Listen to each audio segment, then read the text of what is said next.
What's up, heathens? How ya doing? Today on the show, we're going to be going over some proofs for God's existence. And this guy doesn't exactly prove that God exists. All he has is a really bad gish gallop of reasons that he believes in God. Here's a little bit of a sample. The first cause of life is living because God is the living God. And the first cause of love is loving because God is love. If there is no God, how did living things get so organized, complex, and intricately detailed? There just isn't enough information in an amoeba to transform it to a complex human brain, eye, or DNA. So yes, we will be covering everything that's like not actual proof for God, but whatever things this guy thinks is proof for God. So if you want to know more about how he's wrong, then please stay tuned.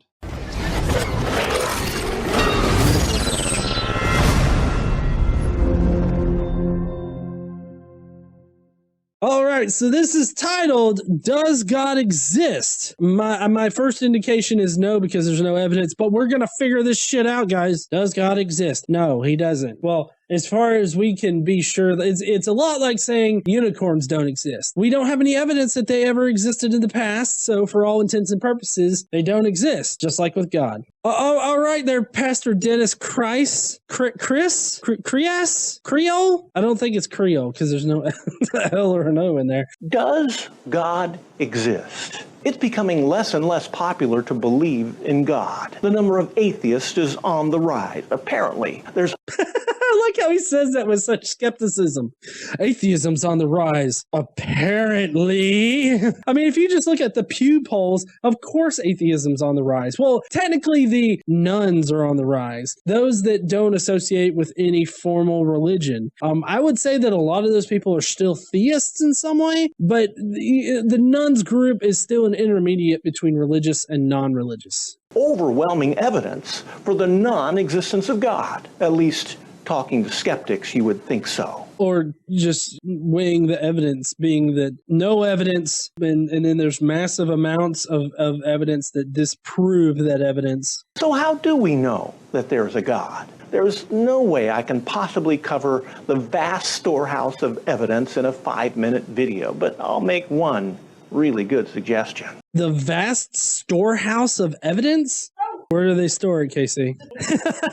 They store it in the pyramids with the grain. It's on lockdown. There's no vast storehouse. Like, having no evidence is pretty much like an empty table. You don't need a storehouse, you just need your kitchen. Let's make a short list of the options available to us. Generally speaking, there are only two. Either there is a God or there is not. I would have to call a false dichotomy or a black and white fallacy on this one, because it's not just there is a God, there is no God. Like, in the grander scheme of things, I would say that that's true. That in the grander scheme of things, just a generic God out there, I would say there is that kind of dichotomy. Speaking, from his perspective, it's not just there is a God, it's the God of the Bible, Yahweh, Jesus Christ, definitely exists, or no, he doesn't. Like, that's the dichotomy that we're talking about. We're not talking about a generic kind of deity. We're talking about a very specific one. So I'd have to call a fallacy on this, because it's not just those two. Because you would have to pick, Yahweh, Zeus, Allah, I don't know, Freya, other gods that exist, Odin. Now, let's take the evidence that we observe in the world around us and see which of the two fit best.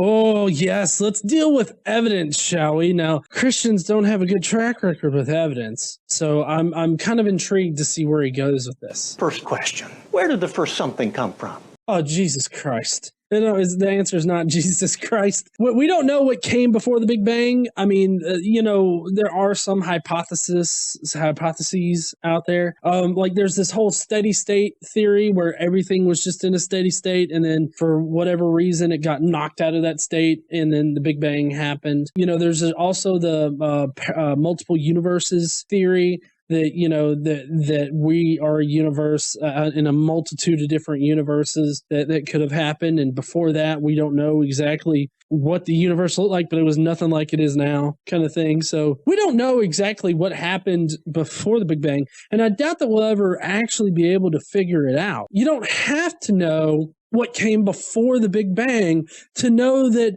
everything that has happened afterward disproves this notion of your deity specifically. Like, it doesn't disprove a deity existing in general, like we were talking about before, but it does disprove your version of a deity. Without a creator, everything had to come from almighty nothing. And we Okay, that kind of anthropomorphizes nothing. It kind of gives nothing this whole creative power. While stuff can pop into existence out of nothing, like virtual particles for existence, it's not like somebody snapped and the virtual particle just pops up. Did you know that most of the weight in atoms is actually made up by the empty space within the atoms? So that's because the virtual particles pop in and out of existence, and it's constantly moving inside the atom. There was actually a big study done on it and everything. No, that's an impossibility. Everything had to come from something. Something can't come from nothing. I want you to prove that something can't come from nothing. My guess is that you can't actually prove it, or you would be like, yeah, like KC just did. Hold your hand out and then boom, there's nothing there, which I could argue that there is something there. There's air, there's fluid, there's not a fucking vacuum in your goddamn palm there. Some kind of weird superhero. That would be like some kind of weird made superhero, like, I have the vacuum in the palm of my hand. And it, like, I don't know, sucks all the dirt out of the floor or something. I don't know. That would be awesome. Sure, it's difficult to explain where God came from, but at least with the Creator, we have a leg up on the competition, because if there is a God, at least we can explain where the first something came from. This is the laziest argument I've ever heard. It is. Well, it is. And it's the crux of Christian apologetics. It's basically saying that, oh, well, we don't know what happened at this point, so therefore God did it, or God is the reason. And as long as we have an answer to give somebody, it's fine. But there are multiple problems with this particular line of thinking. One of those particular problems is that it stifles curiosity. It makes you not wonder, well, what actually did happen? Because God is just a cop-out. So this is just an elaborate God of the gaps kind of argument here. And it's a piss poor argument. It's a lazy argument. And just because, we don't know like what happened between the Big Bang and before the Big Bang, like we don't know exactly what caused the Big Bang to happen or anything like that, doesn't mean that God had to be the one to do it. Just because God is an easy answer doesn't mean that he is the correct answer. Also, that's common plot in most detective movies and shows.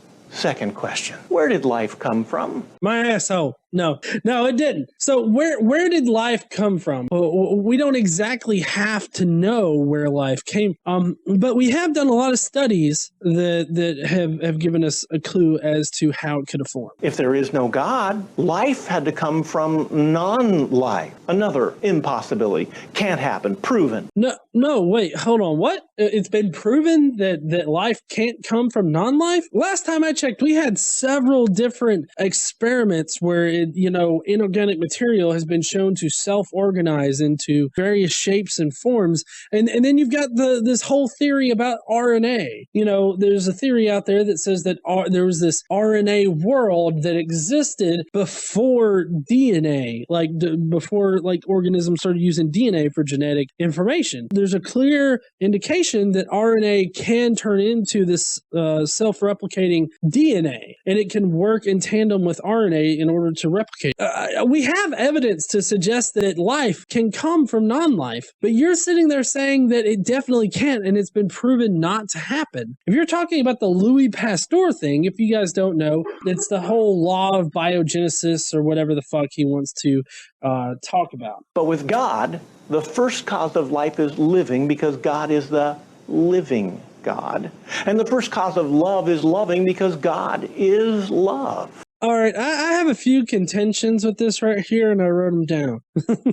That's how serious this shit is right now. It's whatever you got to tell yourself in order to sleep good at night. In order to get around this whole, fact that in your dogma, in your Bible, you have God killing men, women, children in various ways. You've got like Moses on the road to Egypt. I mean, God got pissed at him and caused his wife to cut off the foreskin of their oldest or one of their children that apparently wasn't circumcised yet, but flayed off his foreskin and threw the foreskin at the foot of Moses. And then you got one poor schmuck who was reaching down to grab the Ark of the Covenant, and God's like, motherfucker, I meant for that to fall. And he like zapped the motherfucker with lightning. And then you've got the one guy who was supposed to breed his brother's wife, and then he pulled out and came on the ground or wherever the fuck you came back then and didn't want to impregnate someone, probably in a goat. He killed that guy too. Or there's that one time he raped a 14-year-old girl in your Bible, caused her to raise a child all on her own just to have him taken away by the Romans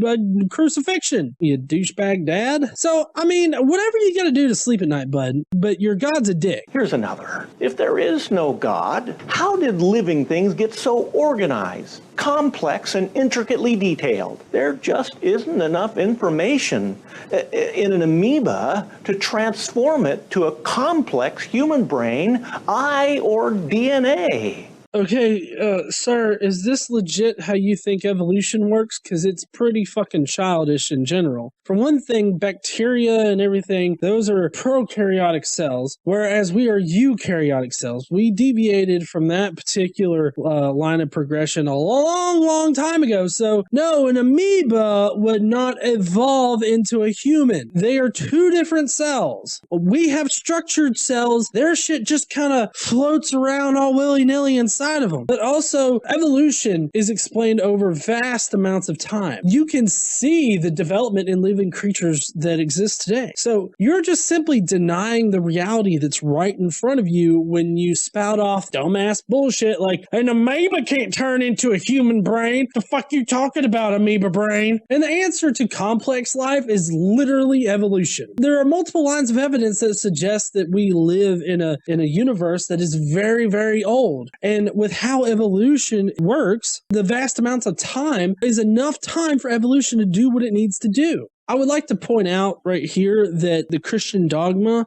is anti-knowledge. So it really doesn't surprise me that he's using, arguments that reject knowledge on all accounts because they're afraid of knowledge. Because guess what? Knowledge is toxic to religion. On the other hand, it would be no sweat for an all-knowing, all-powerful creator to design the masterpiece we call the human in all its intricate detail.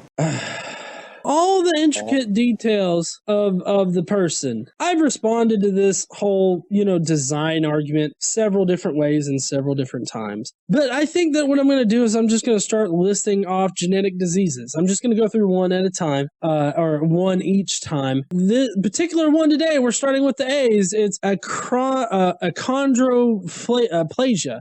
Achondroplasia. It's a mutation in the FGFR3 gene. What it does is it impedes the conversion of cartilage to bone. This causes babies being born with this mutation to have incredibly short legs and short arms, but normal-sized bodies and skulls, while the faces are sometimes constricted. Basically, it's a form of dwarfism.